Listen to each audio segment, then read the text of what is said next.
Alan has short, neat hair, and his eyes are deep and focused. Every time he picks up the brush, it seems that the whole world has quieted down. His paintings are unique in style, bold and intense in color, and attract always a lot of attention. Sunshine Girl Susan is a flower shop clerk. She has a head of golden curly hair, smile like the warm sun in spring, warm and bright. She loves life and adorns the world with flowers. They spend many wonderful times together. They often go to art exhibitions hand in hand. Every time he walked into the exhibition hall that was filled with a strong artistic atmosphere, Alan seemed to have changed a person, and the originally restrained him instantly became radiant. His eyes sparkled with excitement, and whenever he saw a work he liked, he would talk to Susan endlessly. His voice was full of passion, and his hands were constantly gesturing in the air, trying to make Susan better understand the meaning of the paintings in the most vivid way. He would explain in detail the background of the artist's creation and the intention of each color, as if to convey all his love for art to Susan. Susan always kept her bright eyes open, listening intently to Alan's explanation. Her eyes were filled with curiosity and admiration, and she occasionally playfully suggested novel ideas.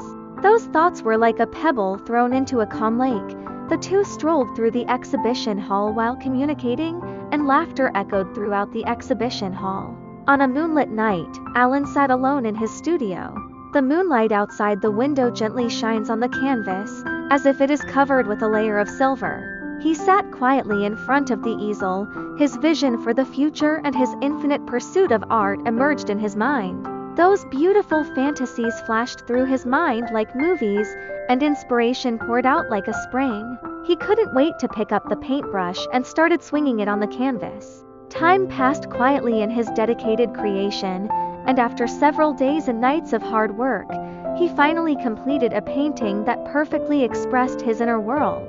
The background of this painting is a mysterious starry sky. In the deep night, the stars twinkle strangely. Some are bright and dazzling, while others are vague, as if hiding countless unknown secrets. In the center of the picture is a person walking side by side with the shadows, their steps firm and brisk, running wantonly towards the open wilderness in the distance. The man's pose was full of strength and hope, as if chasing a dream, while the shadows followed closely, never leaving. On the day of the exhibition, the gallery was very busy. It was crowded and bright lights illuminated each painting. Alan was wearing a simple white shirt with a blue tie around the neckline, looking elegant and handsome. But at this time, he was so nervous that his palms were sweating slightly, and his eyes were fixed on the door. Every person who walked into the gallery made his heart beat faster, but every disappointment made his mood even more uneasy. Finally, Susan appeared. She was wearing a pale yellow dress, the texture of which was soft and fluttered gently as she walked around, like a blooming flower, which stood out in the crowd. Alan walked excitedly to Susan's side, took her hand, and couldn't wait to lead her to his painting. His eyes were full of anticipation. Susan looked at the painting and frowned slightly, with a hint of confusion in her eyes. She studied the paintings carefully, trying to find some familiar elements and emotions that could be understood. Her gaze wandered across the canvas, sometimes staying, sometimes moving, but in the end she only shook her head gently and gave an ambiguous evaluation. Alan's heart sank to the bottom in an instant. His originally smiling face froze instantly, and his eyes became dim. He originally thought that Susan would understand him and see his deep dedication to dreams and longing for the future at a glance, but reality disappointed him. Alan is a person with a rich inner world, but he is not good at words, and he stopped sharing his thoughts with Susan as eloquently as he used to. Often a person sits silently in the studio, staring blankly at the paintings, his eyes full of loss and confusion. Susan vaguely felt Alan's change, and she found that Alan's eyes were no longer as loving as before, and his words became less and less. Her heart was filled with doubts and grievances. She didn't understand why the two people who were once so close suddenly became so unfamiliar. She tried to communicate with Alan, but every time the words came to her lips, she saw Alan's indifferent eyes, and those words were forcefully blocked. People often don't know how to communicate and are afraid to face their true emotions. Soon, Alan is going to a distant city to attend an important art exhibition. He hurriedly told Susan about it on the phone, and his voice on the other end of the phone seemed a little eager. She was busy preparing her luggage and didn't notice the loss in Susan's tone. Susan listened to the busy voice on the phone, and a strong sense of loss surged in her heart. She felt that Alan didn't care about her anymore, and the distance between them seemed to be getting farther and farther, which scared her a little. When Alan came back from out of town, the home was no longer as warm as it used to be. Susan no longer greeted him as warmly as before, but did her own thing in silence, with a cold expression on her face. Alan looked at Susan like this and felt a little uncomfortable, but he didn't know how to break this awkward situation. On a quiet night, the two of them sat in the living room. The atmosphere was so oppressive that they couldn't breathe. The room was so quiet that only the ticking of the clock on the wall could be heard. What happened between us? Alan finally couldn't help but ask, with a hint of exhaustion in his voice, which was particularly clear in the silent room. Susan looked up, her eyes full of grievances. You are always busy with your art and don't care about my feelings at all. We spend less and less time together, and I don't think I'm important to you anymore.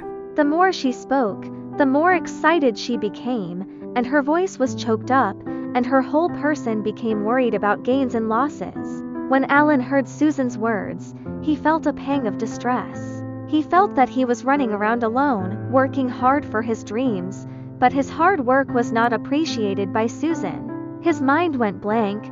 He didn't know what to say.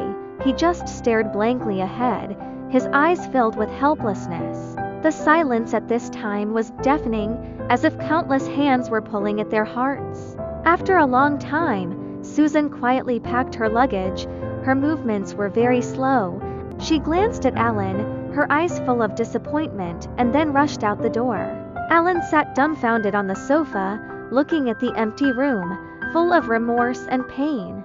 His hands hung feebly at his sides, his eyes stared blankly at the door. In the days that followed, Alan felt as if he had lost his soul. He was listless every day, and his work couldn't lift his spirits. In the studio, he is holding a paintbrush, but he doesn't know what to paint. His paintings grew darker and darker, each stroke filled with sadness and despair. He started looking around for Susan, going to the places they had been together, parks, coffee shops, galleries, but every time he returned disappointed. One sunny afternoon, Alan came to the art street where they first met. It's still bustling with activity, with crowds and galleries lined with all kinds of paintings. Alan walked through the crowd. Suddenly, he heard the familiar laughter, her smile still as bright as ever, but there was a hint of sadness in her eyes. Alan's heart beat faster, and he felt his throat tighten. Not knowing what to say for a moment. The air seemed to freeze at this moment, and only the sound of each other's breathing could be heard clearly. Susan, I was careless. Alan finally plucked up the courage to say, his voice trembling. I shouldn't be too idealistic and ignore your feelings. Now I know you need my company and care. Tears flickered in Susan's eyes. She said softly, I also have bad things. I should understand your pursuit and hard work better. I shouldn't only see my own grievances and ignore your efforts. The two hugged each other tightly, and the sun shone on them. At this moment, all the contradictions and misunderstandings vanished. However, there is still a long way to go. Can they truly learn to find a balance between love and dreams?